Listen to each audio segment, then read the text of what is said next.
Allez, je profite de cette belle journée pour vous souhaiter à tous une très joyeuse Pâques et vous rappeler que Pâques n'est pas que à propos des chocolats, mais c'est surtout à propos de la résurrection de Jésus-Christ.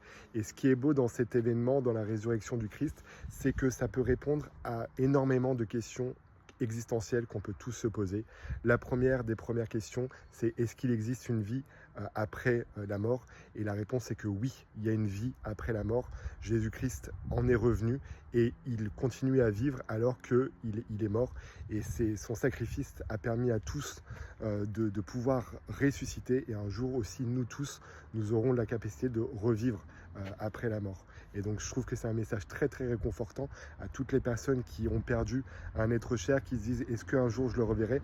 La réponse est oui, un jour on le reverra parce que Jésus est ressuscité. Une autre question sur laquelle on peut se poser, c'est est-ce que la réincarnation existe? Et bien là la réponse est non, parce qu'en fait Jésus-Christ ne s'est pas réincarné en quelque chose d'autre, il est ressuscité. Et ressuscité, ça veut dire qu'on reprend son corps et qu'en fait on continue notre vie. Et je trouve ça aussi intéressant parce que ça nous rappelle que cette vie dans laquelle on est maintenant, c'est le test maintenant. C'est-à-dire que nous n'aurons pas d'autres vies dans lesquelles nous aurons la possibilité de faire mieux. Non, nous devons apprendre à faire le bien et à aimer Dieu et aimer notre prochain aujourd'hui.